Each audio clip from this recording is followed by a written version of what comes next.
అయ్యా BRS party పరిస్థితి అయితే ఒక కొడిదిలో పడ్డ ఎలుక లెక్క పరిస్థితి తయారైంది. ఒక్కొక్కసారి పైకి ఎక్కుతున్నామని అనిపిస్తుంది, మళ్ళీ ధనమని పడగానే మళ్ళీ అరే ఈ కొడిదిలో ఉన్నామనిపిస్తుంది. అట్లే ఉంది పరిస్థితి.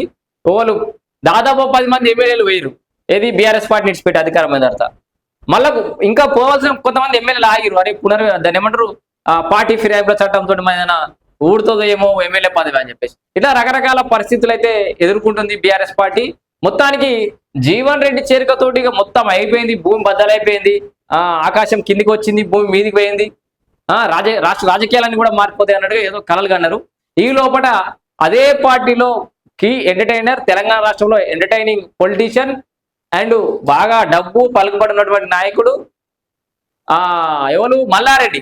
సో మల్లారెడ్డి గారు భారతీయ జనతా పార్టీకి పోయే అవకాశాలు ఉన్నట్టుగా వార్తలు అయితే వస్తున్నాయి. మరి ఎంతవరకు నిజం అనేది చూద్దాం. ఇక్కడ చూడొచ్చు, కేసీఆర్ స్పీచ్ పై ఉత్కంఠ ఉంది. ఏడాది తర్వాత జనంలోకి వస్తున్న గులాబ్ బాస్ జీవన్ రెడ్డి చేరికతోటి బలం అని ఇక్కడ చూస్తే ఇదే పక్కకే వార్త చూడొచ్చు మనం, బీజేపీలోకి మల్లారెడ్డి అని. సో వాళ్ళ కోడలు పట్టుబడుతుందట, బీజేపీలోకి పోదామని చెప్పేసి, హిందుత్వ ఎజెండాతో పోదామని చెప్పేసి మల్లారెడ్డి గారు బీజేపీకి పోయే అవకాశాలు కూడా వినబడుతున్నాయట. ఇక బీజేపీలోకి పోయినాక అంతే, బీఆర్ఎస్ ఉన్నకు అంతే, కానీ మొత్తానికి పార్టీ మారుతున్నట్టుగా అయితే సమాచారం ఉంది. పట్టుబడుతున్న కోడలు ప్రీతిరెడ్డి ఇటీవల ప్రధాని మోదీతో భేటీ, మామ భర్తతో పాటు హాజరైంది. అపాయింట్మెంట్ కుదిర్చిన కిషన్ రెడ్డి, బిజినెస్ మీటింగ్ అని చెప్తున్న ఇరు వర్గాలు, హిందుత్వ ఎజెండాతో ముందుకెళ్తున్న ప్రీతిరెడ్డి అని కూడా మనం చూడొచ్చు. సో రాష్ట్ర రాజకీయాల్లో ఇప్పుడు మాజీ మంత్రి బీఆర్ఎస్ ఎమ్మెల్యే మల్లారెడ్డి నిర్ణయం హాట్ టాపిక్ గా మారింది. ఆయన తన కుటుంబంతో సహా బీజేపీ కూడికి చేరుతున్నారనే వార్తలు రాజకీయాల వర్గాల్లో. ఎందుకంటే మల్లారెడ్డికి సంబంధించిన ఆస్తులను కాపాడుకోవాలి, విద్యా వ్యవస్థలను కాపాడుకోవాలి. మరోవైపు రేవంత్ రెడ్డి బుల్డోజర్లు తీసుకొని ఆయన కాలేజీల మీదకి వస్తున్న భయం ఉన్నది. ఆల్రెడీ అసెంబ్లీ వేదికగానే కొంచెం సరదా మనిషి కాబట్టి నా పానం తింటూరు, నా ఎంబడ పడుతున్నారు, నన్ను బతకనిత్తలేరు అధ్యక్ష అన్నాడు కదా. సో కాంగ్రెస్ పార్టీలోకి పోయే పరిస్థితి లేదు, కాంగ్రెస్ వాళ్ళ బుల్డోజర్లు ఎత్తురు మీదికి, బీఆర్ఎస్ పార్టీ ఏమో బతికి బట్టగట్టే పరిస్థితి కనబడతలేదు. ఇక ఏమున్నా ఇక బీజేపీల కన్నా పోయి జాతీయ స్థాయి రాజకీయాలు చేయాలి, జాతీయ స్థాయిలో కీలక నేత ఎదగాలి, ఈ విద్యా వ్యవస్థలు జాతీయ స్థాయిలో పెంచుకోవాలనే ఒక ఉద్దేశంతో మల్లారెడ్డి గారు భారతీయ జనతా పార్టీలోకి పోతున్నట్టుగా అయితే సమాచారం ఉంది.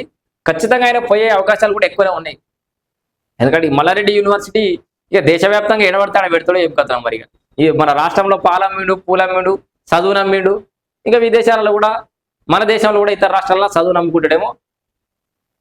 ఈ మార్పు వెనుక ఆయన కోడలు మల్లారెడ్డి విద్యా సంస్థల చైర్పర్సన్ డాక్టర్ ప్రీతిరెడ్డి కీలక పాత్ర పోషించినట్లు తెలుస్తున్నది. కాషాయ పార్టీలో చేరేందుకు ఆమె తీవ్రంగా పట్టుబడుతున్నట్టు సమాచారం.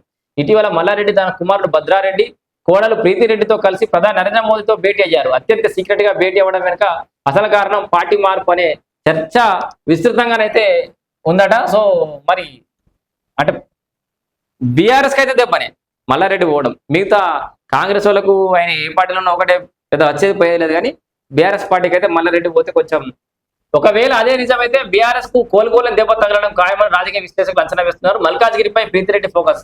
మల్లారెడ్డి అయితే మరి చూద్దాం, మల్లారెడ్డి కోడలు ప్రీతిరెడ్డి మల్కాజ్గిరి నుంచి బీజేపీ తరఫున ఎంపీ అభ్యర్థిగా పోటీ చేసే అవకాశం ఉన్నదనే చర్చ జరుగుతోంది. వచ్చే ఎన్నికల్లో ఆమె పొలిటికల్ ఎంట్రీ ఇవ్వనున్నారని సమాచారం. వాస్తవానికి గత ఎంపీ ఎన్నికల్లో పోటీ చేయాలని భావించారు, కానీ ఆ సమయంలో పార్టీ పరిస్థితి అనుకూలంగా లేకపోవడం వల్ల వెనుకడుగు వేసినట్టు సమాచారం. గత ఎన్నికల్లో సీటు కోసం ఢిల్లీ పెద్దలతో పలుమార్లు భేటీలు కూడా జరిగినాట, కానీ వదిలే. ఇప్పుడు గత కొంతకాలంగా సామాజిక అంశాలపై స్పందిస్తూ ప్రధాని మోదీ విధానాలను ప్రశంసిస్తున్నారు. ప్రీతిరెడ్డి ఫ్యామిలీ ఆర్ఎస్ఎస్ భావజాలాన్ని అనుసరించే ఫ్యామిలీ అని తెలుస్తుంది, వాళ్ళ ఫ్యామిలీ. అందుకే బీజేపీకి దగ్గర అవుతున్నట్టు టాక్. ఇప్పటికే హిందుత్వ ఎజెండాతో ఆమె ముందుకెళ్తున్నారు. లాల్ దర్వాజా బోనాల సమయంలో పాదబస్తీకి చెందిన బీజేపీ నేత ఇంటి నుంచి బంగారు బోనాన్ని ఎత్తిరు. ఆ ఫ్లెక్సీలో ఫోటో వేసారు కదా, అప్పుడు మనం కూడా చెప్పినాం ఈ వార్త, కొంత చర్చ కూడా జరిగింది. ఆ సమయంలో ఫ్లెక్సీలో కేంద్ర మంత్రి బండి సంజయ్ ఫోటోతో పాటు ప్రీతిరెడ్డి ఫోటోలు ఉండడంతో వైరల్ గా మారి పెద్ద చర్చకు కూడా దారితీసినాయి.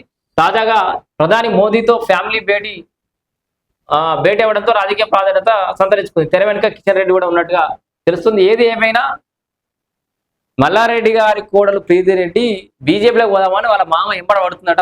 ఏదైనా పానం తిన్నది మా కోడలు పోయినా అంటాడు ఆయన, సింపుల్ గా అంటాడు ఆయన మల్లారెడ్డికి. ఆయన పెద్ద పార్టీలు మారడం పెద్ద విషయం కాదు. అప్పట్లో నేను కొంచెం రాజకీయంగా కొన్ని విషయాలు తెలుస్తున్న టైంలో రాత్రి 2 పార్టీలు ఏమో మారిండు.